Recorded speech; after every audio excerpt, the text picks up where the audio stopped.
अरे माइक वाले भाई माइक देखकर आ गया संजीवनी ऑडियो वीडियो एक बार फिर देने का टाइम एंड स्टार गुड्डू रंगीला आवाज का एक साथ एक मंच पे।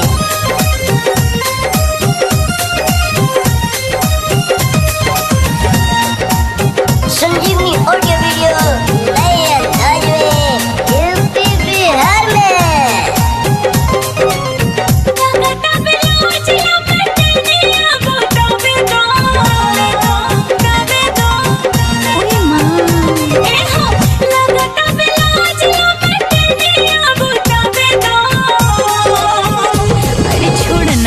नइखे गोरी तो थुकावा लगावे तो थुकावा लगा के अपन भूखावा मिटावे तो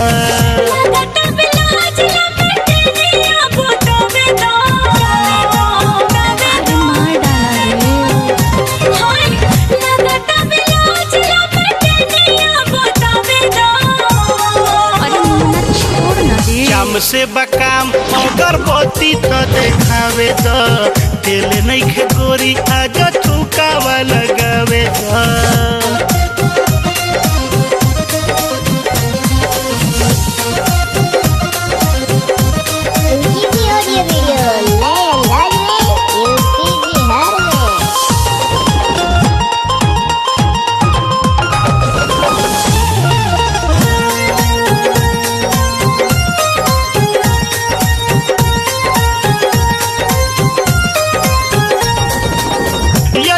लटेनिया बुता दे बुरानी पीऊ तो बिछिल जाई होई परेशानी।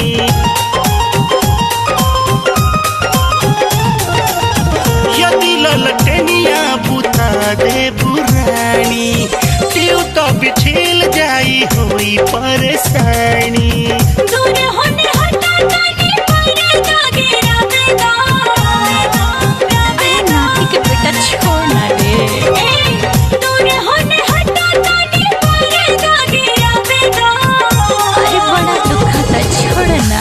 बाबे छेदा पहिले अंगूरी घुसावे द छोट बाबे छेदा पहिले अंगूरी घुसावे द।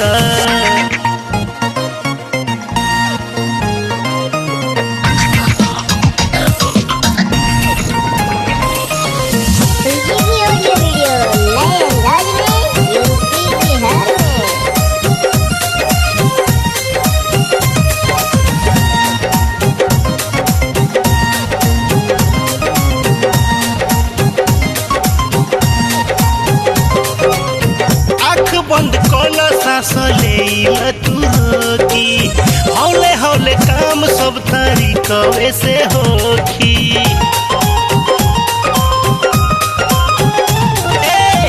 आँख बंद कल सांस ले तू रोकी हौले हौले काम सब तरीकवे से होखी।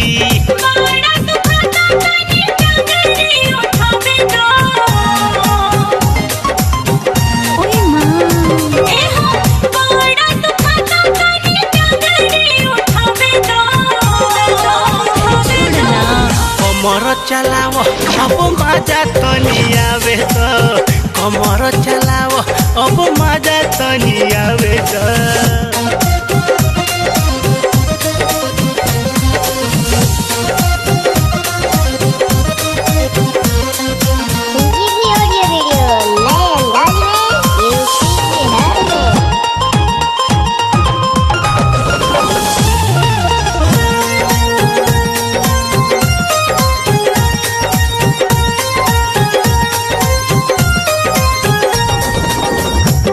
पनियाई दर्द होई ना फील हो केतना हम नया नया टुरले पानी सील हो।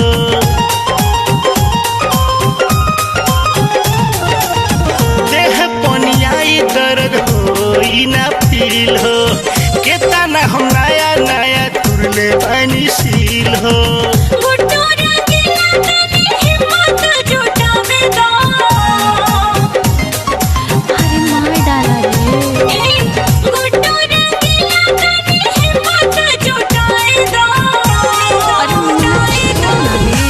दिक्कत बात मुँह में कपड़ा लगावे तो ढेर दिक्कत बात मुँह में लगावे दा।